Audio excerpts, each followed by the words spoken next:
আসসালামু আলাইকুম। বন্ধুরা কেমন আছেন? আশা করি সবাই ভালো আছেন। বাসাবাড়িতে লাউ পছন্দ করি না এমন লোক খুবই কম আছে। তো চলুন আমরা জেনে নেই আজকে লাউয়ে কি পুষ্টি উপাদান রয়েছে। লাউয়ে রয়েছে vitamin C, vitamin B, calcium, magnesium, potassium, iron এবং ফাইবার।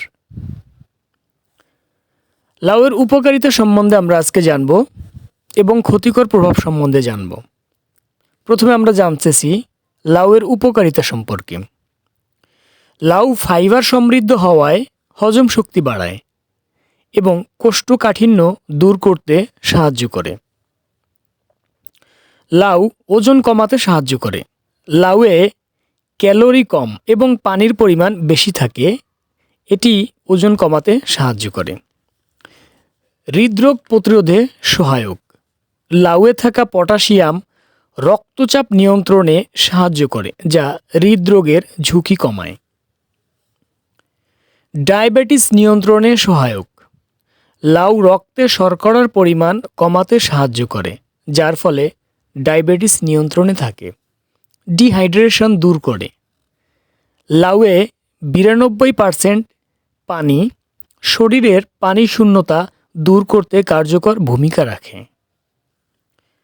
চুল ও ত্বকের যত্ন। চুল আমরা পছন্দ করি না এমন কোনো মানুষ নেই বললেই চলে, সমাজে একটাও খুঁজে পাওয়া যাবে না। সো বন্ধুরা, লাউয়ের রস চুল ও ত্বকের সৌন্দর্য বাড়ায় এবং স্কাল্প সুস্থ রাখে, যার ফলে চুল পড়া কমে যায়। সেক্ষেত্রে আপনারা লাউ খেতে পারেন।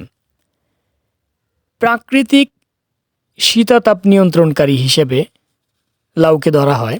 গরমের দিনে লাউ শরীর ঠান্ডা রাখে, এজন্য আমরা গরমের দিনে বেশি বেশি লাউ খেতে পারি।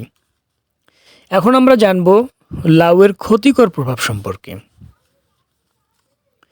অতিরিক্ত লাউ খেলে পেট ফাঁপা এবং ডায়রিয়ার মতো সমস্যা হতে পারে।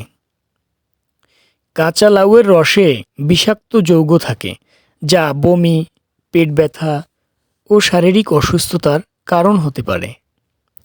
কিছু মানুষের ক্ষেত্রে বেশি লাউ খেলে অ্যালার্জি দেখা দিতে পারে। লাউ ব্লাড প্রেশার কমাতে সাহায্য করে। সেক্ষেত্রে যারা লো ব্লাড প্রেশারের রোগী তাদের একটু হিসেব করে লাউ খাওয়া উচিত, কারণ যেহেতু রক্তচাপ কমাতে সাহায্য করে লাউ, সেক্ষেত্রে যাদের ব্লাড প্রেশার কম তাদের ব্লাড প্রেশার আরও কমে যেতে পারে, যার কারণে তার শারীরিক অনেক সমস্যা দেখা দিতে পারে। এজন্য আমাদের উচিত হিসেব করে লাউ খাওয়া। তবে যারা শারীরিকভাবে সুস্থ আছি ইনশাল্লাহ তারা লাউ খেতে পারি, আশা করি কোনো সমস্যা হবে না। এখানে আমরা দেখলাম লাউয়ে ক্ষতিকর প্রভাবের দিক থেকে উপকারী প্রভাবগুলো অনেক বেশি। সো আমরা বেশি বেশি লাউ খেতে পারি। আর গ্রাম অঞ্চলে শীতের সময় গাছ থেকে কেটে আনা তাজা লাউ এবং শোল মাছের জমজমাট আয়োজন থাকেই।